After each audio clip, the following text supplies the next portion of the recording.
5 minutos de nuestra historia con el maestro Rubén Ruiz Guerra. Un espacio en el que recordamos momentos significativos, personalidades y expresiones culturales que han contribuido a construir nuestra forma de ser y de vivir.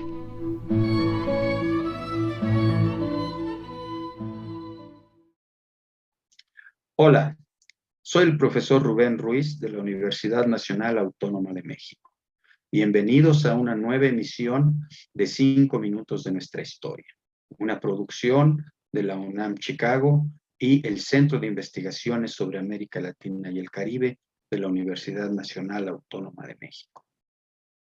El día de hoy vamos a reflexionar y recordar algo de historia que nos explica el Día Internacional de los Pueblos Indígenas, que se celebra mundialmente a iniciativa de las Naciones Unidas el 9 de agosto.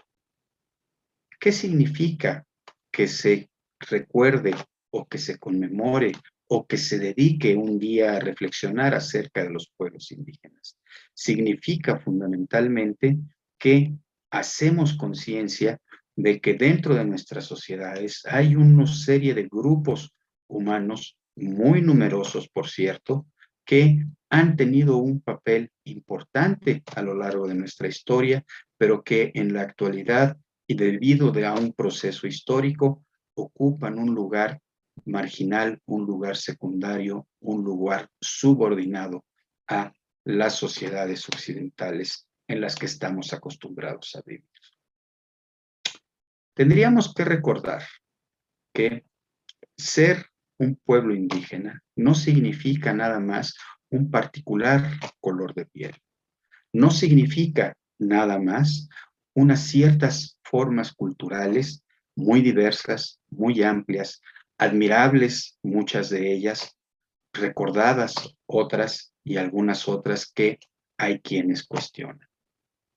Ser parte de un pueblo indígena significa ser parte de una sociedad en la que es indispensable que sigamos luchando por los derechos de todas y de todos. Los pueblos indígenas en la actualidad representan un poco más del 6% de la población mundial. Y esto es algo que pues no es cualquier cosa. Estamos hablando de una buena cantidad de millones de personas. Estamos hablando alrededor de 450 millones de personas en el mundo que son parte de estos pueblos indígenas. Y para poner esto de una manera más concreta, recordemos lo que ha sucedido en el caso de México. En el caso de México, que por una parte ha sido el producto, lo dijo Jaime Torres Bodet, el secretario de Educación en los años de 1960, cuando se inauguró el maravilloso Museo de Antropología en la Ciudad de México.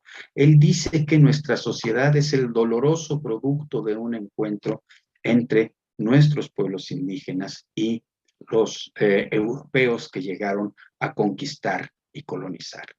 ¿Qué fue lo que hicieron esos europeos cuando llegaron a conquistar y colonizar a nuestras tierras? No entraremos en este momento en la discusión de si la conquista la hizo un puñado de aventureros, 500 aventureros, o si la hicieron una serie de pueblos indígenas que estaban hartos de una dominación imperial. No entremos en este momento en esa discusión. Pensemos que a final de cuentas de ese choque, de ese encuentro, de esa lucha de conquista, lo que resulta es una sociedad sumamente desigual, en donde quienes quedaron con el poder fueron justamente los españoles, los conquistadores y los herederos de esos conquistadores. ¿Qué hicieron con la población indígena? Muchas cosas que ahora vemos con un poco de preocupación y ciertamente no con aprobación moral. Pensemos, por ejemplo, que les obligaron en primer lugar a trabajar para los conquistadores. Hernán Cortés dijo, nosotros los españoles tenemos una enfermedad del corazón que solo que se cura con el oro, y ese oro lo producía el trabajo de los indígenas.